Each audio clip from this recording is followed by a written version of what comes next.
আসসালামু আলাইকুম। আমি সাইদ মোহাম্মদ মুশফিক হাসান। পড়াশোনা করছি উদ্ভিদ বিজ্ঞান বিভাগ ২০-২১ সেশন।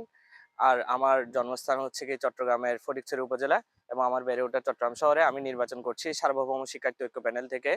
এই প্যানেলটা মূলত ক্যাম্পাসের যে দলীয় লেজুর রাজনীতি, যেই লেজুর রাজনীতির বিপরীতে গিয়ে ক্যাম্পাসের শিক্ষার্থীদের অধিকার এবং যারা যোগ্য প্রার্থী, যারা ক্যাম্পাসে বিভিন্ন সময়ে শিক্ষার্থীদের অধিকার নিয়ে কাজ করেছে, যারা বিভিন্ন ক্লাবিং ওয়েতে কিংবা হচ্ছে গিয়ে বিভিন্ন প্ল্যাটফর্মে শিক্ষার্থীদের প্রতিনিধিত্ব করেছে, এমন মানুষজনকে নিয়ে হচ্ছে আমরা এই প্যানেলটি করেছি। এই প্যানেলটি সম্পূর্ণ যে দলীয় লেজুর রাজনীতি, এই লেজুর রাজনীতির বিপরীতে দাঁড়িয়ে আমরা প্যানেলটি করেছি। এবং আমাদের জানেন হচ্ছে জুলাই গণঅভ্যুত্থানে আমাদের যে আশা আকাঙ্ক্ষার জায়গা ছিল, এই বাংলাদেশের যতগুলো শিক্ষা প্রতিষ্ঠান এবং বিশ্ববিদ্যালয় আছে এগুলোতে দলীয় লেজুর মুক্ত শিক্ষাঙ্গন প্রতিষ্ঠা করা। সেই জায়গা থেকে আমাদের যেই প্রচেষ্টা, আমরা চাই ক্যাম্পাসগুলোতে দলীয় লেজুর যে রাজনীতি, এই রাজনীতির অবসান ঘটুক এবং শিক্ষার্থীদের অধিকার এবং শিক্ষার্থীদের যে শিক্ষার মান এটা বজায় থাকুক। দেশের ছাত্র সংসদ নির্বাচনে হচ্ছে আমরা বেশিরভাগ সময় দেখেছি হচ্ছে কি মাদার পার্টির আন্ডারে যে এইসব দল রয়েছে এবং যারা হচ্ছে দলীয় লেজুরের অন্তর্ভুক্ত, এইসব দলই হচ্ছে মূলত এই আপনার হচ্ছে কি নির্বাচনে আসে।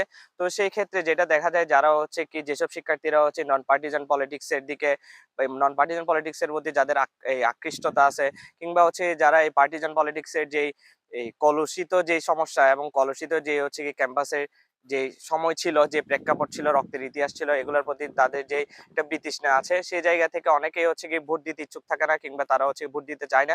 সেই জায়গাতে আমাদের যে প্যানেলটা, আমরা হচ্ছে সম্পূর্ণ একটি, আমাদের কোনো মাদার পার্টি নাই, আমাদের কোনো হচ্ছে এজেন্ডা নাই যে আমরা নির্বাচিত হইলে আমাদের মাদার পার্টির এজেন্ডা বাস্তবায়ন করতে হবে কিংবা ক্যাম্পাসে আমাদের পলিটিক্স এস্টাবলিশমেন্ট করতে হবে। আমাদের যেটা মেইন আমাদের টার্গেট, সেটা হচ্ছে আমাদের শিক্ষার্থীদের অধিকার এবং শিক্ষার্থীদের মান উন্নয়ন থেকে শুরু করে আত্ম উন্নয়ন এবং ক্যাম্পাসকে কিভাবে হচ্ছে বিশ্ববিদ্যালয় আন্তর্জাতিক পর্যায়ে নিয়ে যাবে, সেক্ষেত্রে আমরা কাজ করব। আমরা শিক্ষার্থীদের সাথে কথা বলছি, শিক্ষার্থীরা আমাদের ব্যাপারে জানছে, শিক্ষার্থীরা আমাদের ব্যাপারে খুবই পজিটিভ ইতিবাচক হচ্ছে দৃষ্টিভঙ্গি দেখাচ্ছে। আমরা আশা করছি শিক্ষার্থীরা যে দলীয় লেজুর রাজনীতির অবসান ঘটিয়ে ক্যাম্পাসের মধ্যে শিক্ষার্থীদের অধিকার এবং শিক্ষার্থীদের যে চাওয়া পাওয়া এবং শিক্ষার যে পরিবেশ নিশ্চিত করে না, আমাদেরকে অবশ্যই তারা অগ্রাধিকার দিবে। আমরা খুবই আশাবাদী আমাদের প্যানেল এবার বাংলাদেশের ছাত্র রাজনীতি এবং ছাত্র সংসদ নির্বাচনে হয়তো একটি ইতিবাচক পরিবর্তন আমরা আনতে পারবো। আচ্ছা, আমাদের তো বর্তমান ক্যাম্পাস এই ছুটি থাকার কারণে ক্যাম্পাস অফ এবং আমাদের শিক্ষার্থীদের পরিমাণ অনেক কম। তবুও আমাদের ক্যাম্পাসে হচ্ছে কি বিভিন্ন জন বিভিন্ন পরীক্ষা কিংবা অনেকে টিউশনের কারণে হচ্ছে ক্যাম্পাসে অবস্থান করছে। আমরা শিক্ষার্থীদের সাথে সরাসরি ওয়ান টু ওয়ান কথা বলছি। শিক্ষার্থীদের সাথে আমাদের ইন্টারেকশন হচ্ছে, তাদের মতামত আমরা জানছি এবং শিক্ষার্থীদের যে মতামত এবং শিক্ষার্থীদের যেই চাওয়া পাওয়ার জায়গা থেকে আমাদের যে ইশতেহার এবং আমাদের কাজের যে ক্ষেত্র, আমাদের সাথে খুবই অ্যালাইন করতেছে। শিক্ষার্থীরা যা চাচ্ছে এবং আমাদের যে ইশতেহার, এটার সাথে খুবই কাছাকাছি একটা ভূমিকায় আছে। শিক্ষার্থীরা এই জায়গা থেকে খুবই ইতিবাচক একটা আমাদেরকে রেসপন্স করছে।